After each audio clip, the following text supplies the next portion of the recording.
Hey everyone, welcome back to Kubota Farm here in East Vineland, New Jersey. Oh goodness, I hope you all had a wonderful Christmas, stayed safe and warm. Boy, the weather up here in the Midwest is starting to clear out a little bit, which is kind of nice. Hoping the worst of it has come and gone. But here in East Vineland, it is sunny. It's July and it's warm, and we are staring at a slurry spreading tanker because we're going to spread some slurry on our grass field. Not entirely sure that it needs it that badly, but according to, well, at least according to Precision Farming, if we take a look here and we take a look at our nitrogen, it's looking kind of weak. But this is what's weird, and look at fields 8 and 9 as well, okay? To me, that looks like it needs nitrogen pretty badly. But if we walk on over, sprint on over, look at our nitrogen, says okay. You know, I'm not sure what they consider to be okay, but it says okay. And here in our soybean patch, nitrogen is perfect. I don't see that, you know. Well, 40, I guess that is kind of the shade of it. But we're not going to spread any here where it says perfect. We're just going to leave it alone. But we are going to do the grass. We might as well. Let me turn off this fast run just so it doesn't, or turn it down at least. Look at what I splurged and got. This beauty. I was, you know, should have done it a long time ago if I'm being honest. I don't know why I didn't. Well, one reason I didn't, because it's not cheap. I think the thing sells for like 140,000, if I'm not mistaken. Let's cruise on over. Oh, you know what? Brad, be nice if you were in the right category. Let's start with that option first, huh? Where is my category? Not doing well here. There it is. That's the one I bought. $146,820. You know, I even went as far as grabbing the cover just to make it look all fancy schmancy. And the silage additive tank as well, by the way. So $154,000. Not cheap at all. Went with the BKTs. Really like the way those look. Nice wide BKTs. But man, is it a nice... Oh, it's so nice to have this thing. I sold our... Yeah, look at those bad boys. Very nice. I sold our other forage pickup barrel thingamajob because it just was too slow. This thing, I think, does 10, 11 miles an hour. It's got a nice wide head on it. And silage additive, which is brilliant because that does add pretty decent amount. Um, yeah, it adds. I think it's. I don't know what the percentage is, but it definitely pays for itself in added grass. So my understanding of the way that works, by the way, and I think this is correct, if you have a silage additive tank and you add, and it's obviously got silage additive in it, it adds, it like magically increases the amount of grass that's going in to the forage wagon. I think in real life, you would have silage additive. It would blend with the grass, and then when you put it in your fermentation bunker or silo, that's when it would pay off. But I don't know, I have to look that up and see what silage additive, what all that really does. But that's my understanding. But I'll tell you that Krone forage wagon is a joy, an absolute joy to work with. Maybe because I've just been going back and forth so much with that other pickup deal. I mean, it worked. It's cheap and it did its job. But man, nothing beats getting that Krone wagon though. That is for sure. Well, let's grab our Kubota, our M8. And let's head over to the piggies. And let's pick up some slurry. Now, we're doing slurry on our grass field. And unfortunately... Oh, actually, look at that. It does. I was going to say it won't... field calculator won't give us calculations. But it does for custom fields. So it says we're going to need 26,390 liters. I'm not completely sure that that's accurate just because of precision farming. I'm not sure if the field calculator takes into account precision farming or not.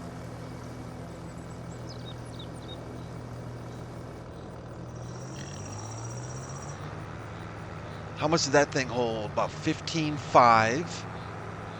Well, let's just see how far 15,500 liters gets us on our grass field. Kind of curious, a little bit curious. Boy, I tell you, I'm excited. I'm excited about the new year. I always get excited about the new year. I think mostly just because I know how difficult it's going to be for me to get used to writing 23 instead of 22. I know that's kind of a weird reason to get excited about it, but that's kind of my thing. I'm going to go ahead and turn on crop sensor, which is our Iceria, I think that's how they're pronounced, sensors here on our mirrors.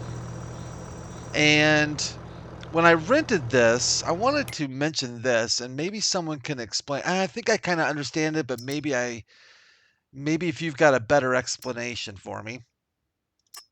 So when I leased this, I added this John Deere manure sensing system.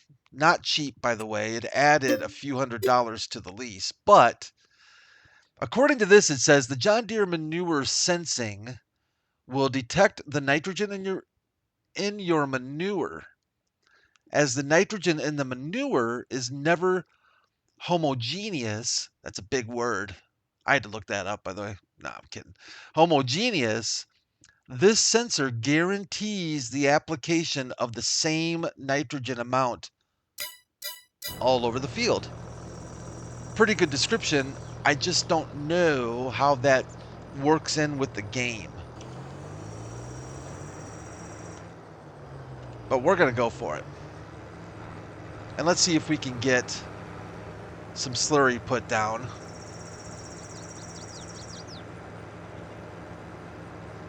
And like I said, we started with 15,500 liters. So let's see how much this field really takes in comparison to what the field calculator says it will take. I need to put the gas to the boards here so we can get going. Well, Christmas was good this year. I hope it was great for all of you. It was quite relaxing. And if I'm being honest, in some ways, it was even more relaxing because of the weather here that we had. Just not a lot of options for going out and about. People around parts I live were pretty much staying indoors through the whole weekend. Even today, Sunday, I'm recording this, Christmas Day, people are still all locked in, it seems like. I went out to get the car going and get snow off of it. I don't garage my car, unfortunately. So I'm out there getting the snow off and ice and everything else. And oh, it was stuck. It was good and stuck. And it got, the way I parked it, and since it's been sitting there for about 3 or 4 days, it kind of got wedged in. It's a front-wheel drive car, and the front tires got in this little valley of ice, and it oh man, it did not want to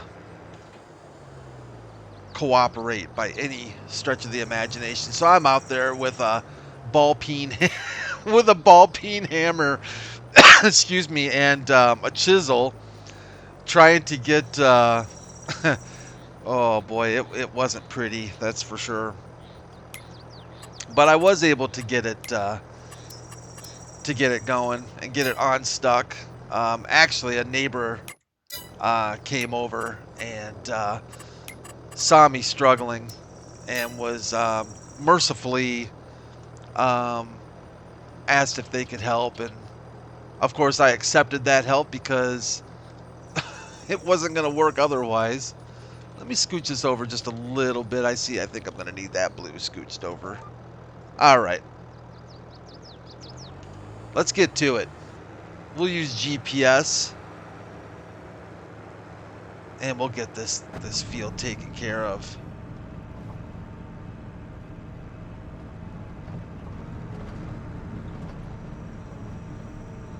Interesting how that kind of is supposed to kind of inject it, I think, more into the ground. I'd be curious how far... Ooh, man, we ran out already, didn't we? What was that, 15,000? And that's all we got? Interesting. 15,500, I believe, is what that was. Well, let's go get another tank load. Like I said, I'm not sure how the field calculator works with this thing, but I think we should have enough slurry to get us through. If we don't, then we'll use what we have and call it good. It's no big deal. Oh, that poplar field is just crying out. Oh, it's gonna be interesting, I think. It's gonna be a lot of work. And of course, I was looking at YouTube this morning, and oddly enough, in my feed, I got a suggested view. Sometimes YouTube can be a little creepy because, and I say that only because I got a suggested video of harvesting poplar.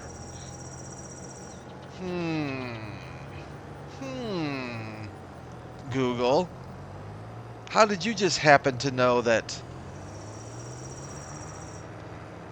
I've been talking about having to harvest poplar? Anyways, so I watched that video, and oh, I'm going to hit that fence. Oh, boy, I think it went right over it. That's good. Interestingly enough, I forget who the YouTuber was.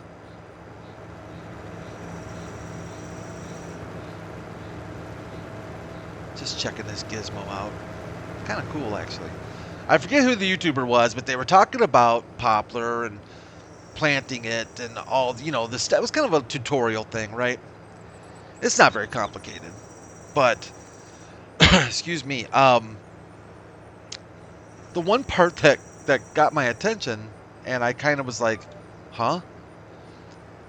They suggested,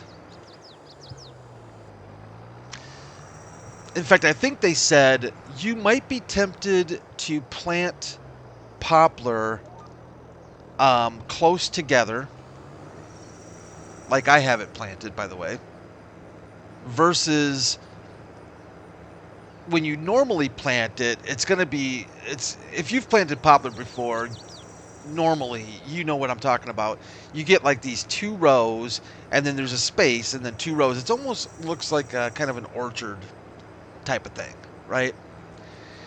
And what I did when I planted it, I decided in my brilliance, and I have yet, And I'm not really entirely sure that this is going to be a problem, but I did like double rows, so I went back and filled in those spaces.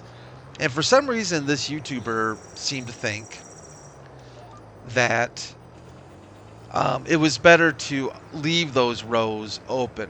You know, I don't know why. I don't know. I guess maybe we'll find out. To me, you're losing a lot of space, and you're losing a lot of room on the field for harvest. And I just kind of, when I looked at it, I was like, man, that's a lot of open ground. That's a lot of open ground to not have anything planted. I hate to waste all that space, but maybe I'll find out here when we get to harvesting why that space is there when it gets planted. So we'll see. If I'm making sense. Hopefully I'm making sense.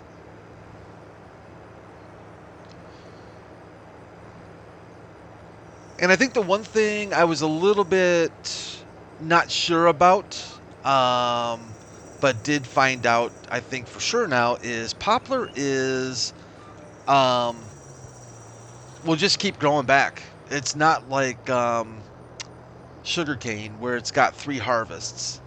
It is a, you know what we're going to do? We're just going to eyeball this. Oh, actually, we're out. Boy, did we run out right at the end of that? We did, didn't we? That was pretty good timing. Not bad timing at all, actually. So what does our slurry, 26,000. Well, we've already used 31,000 liters of slurry, so something's not quite adding up exactly right there. But I have a feeling it's mostly because of, well, I don't know. I don't know if it's just because, whoa, there's a fence there, Brad. If it's precision farming that's messing up field calculator or what, I'm not entirely sure. If we can get another tank full, yeah, I think we're going to be in pretty good shape to have enough to finish this field, though.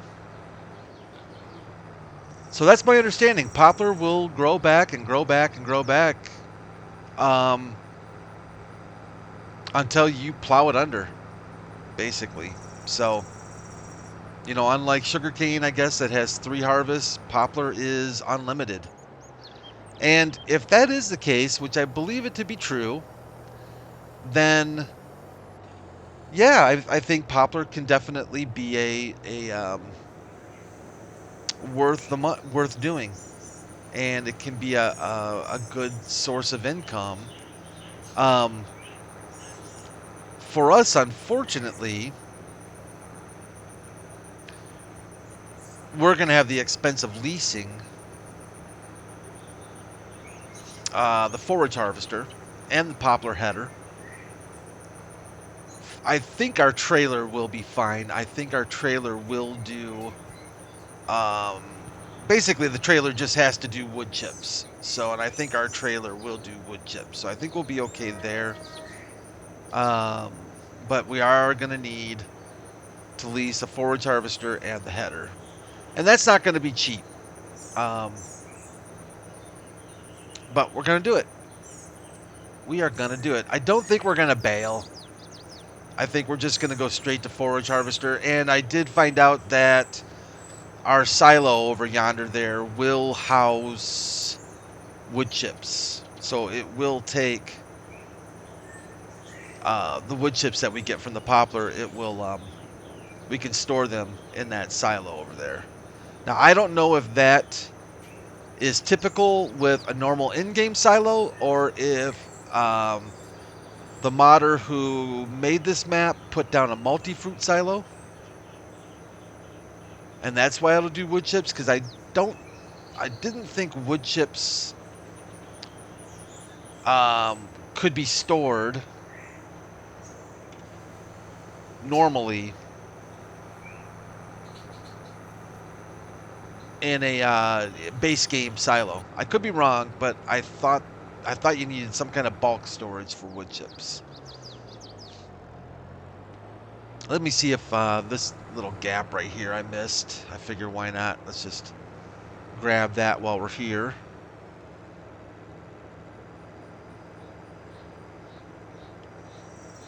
There you go.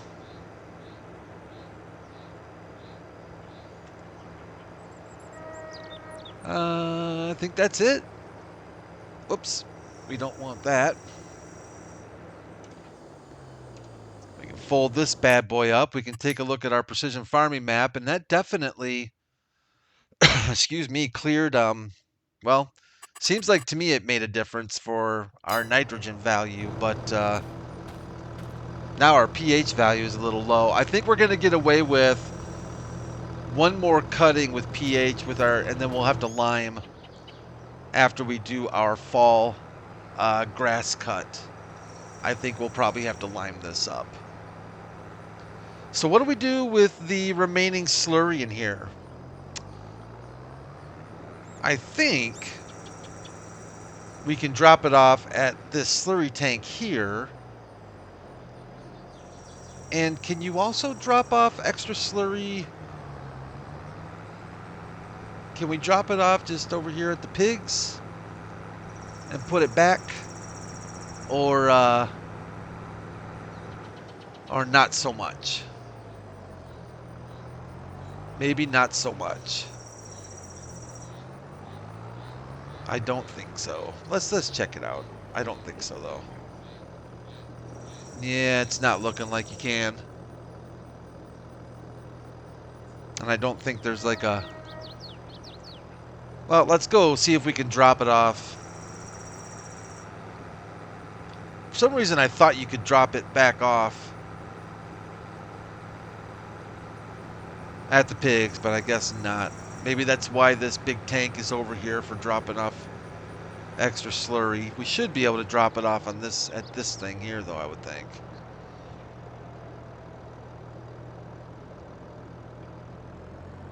There you go.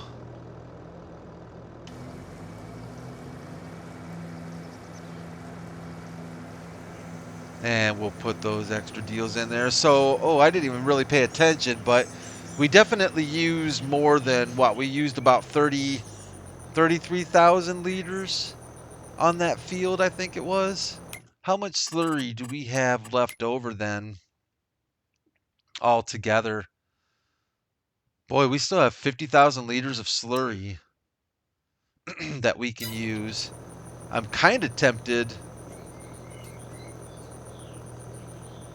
to do the soybeans, but I don't think we have to.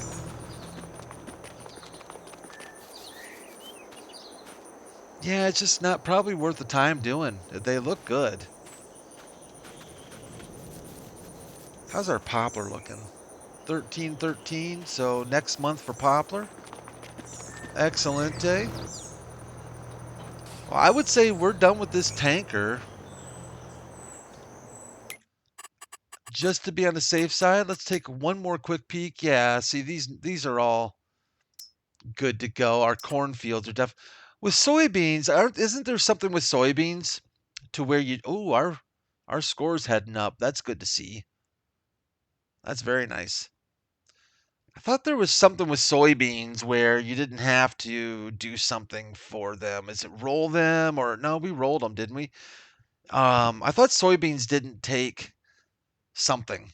Either they didn't use lime or they didn't use fertilizer or something. Maybe I'm off on that. Let's check our repairs. 79 bucks. We'll go ahead and take care of that. And our tanker. Boy, I hate to just have you for that little short time. You did such a good job, Mr. Condor. But we just don't need you. We just don't need you. So we'll go ahead and return him. And that sets us up for our grass field. We're not going to roll the grass. I did that once, and it just didn't seem to make a difference at all. So we are just going to leave it alone, you know. Interestingly enough, though, I'm not seeing yield on our grass. I wonder why that is. Yield, total cost, total earnings. Can't we see? I thought you were able to see limestone, manure, slurry, seeds. I thought you were what? How am I missing this? Because I thought this showed yield potential here on the map here. Where am I missing that? Oh well. Typically, I see it just down there in our right-hand corner. It gives me a display for that, but I'm not seeing that for our grass. Well, I'll tell you what. It is early in the morning still. I think all of our animals are in good shape. I did. Oh, yeah. When I did the grass collection on our grass field, I topped off our sheep, and I also did some swapping between our fermenting silo over yonder, and our bale storage barn, and we are doing really well for silage, 470,000 liters. And if we take a quick peek at our fermenting silo, excuse me, I pretty much emptied it out, and so we've got another 332,000 plus liters of silage that's going to be in here, which is outstanding. So we're going to have a really, really healthy silage sale when silage comes around this winter. We are going to make out like bandits. I've got the wagon parked over here so I can keep filling it up with silage. The sheep are happy. They're still producing. So we're going to have good wool sales this year as well. Speaking of, if we look at our sheep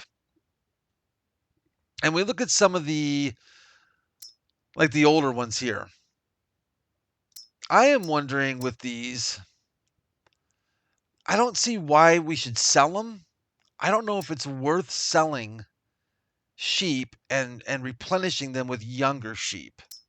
I mean, this barn is full, all 500 there. And I don't know if you just keep sheep around forever because the older they get, it seems like the more wool they may produce. As far as our pigs go, I think we are going to, next month, I think we're going to sell um, these mature ones, these 27-month. We've got 10 here. And I thought we had another group of 10. Where's our other group of 10 down here? So these older ones, I think we're going to sell. And maybe replenish with some more pigs, or just let them reproduce and go on their own. I just don't think there's a ton of money in pigs. Maybe it's just the way I do it that I miss a lot of money out of it. I don't know. I've watched some videos and it seems to me like pigs are kind of iffy on income. But I think that is going to take care of it for this episode of Kubota Farm. And unless I think of anything else that we can do here in the month of July, I think we are going to be going on to August and beginning our poplar harvest extravaganza. So thanks, everyone. Once again, I really do appreciate you joining me. Hope you had a great Christmas. Leave a like if you enjoyed the video, if you would, and subscribe if you'd like. Also, make sure to take care of yourselves. Make sure you take care of each other. Let's look out for each other. Do something nice for somebody else. You will feel awesome about it. And I will hopefully see you back here real soon, back here in East Vineland on Kubota Farm. Thank you once again. We'll see ya.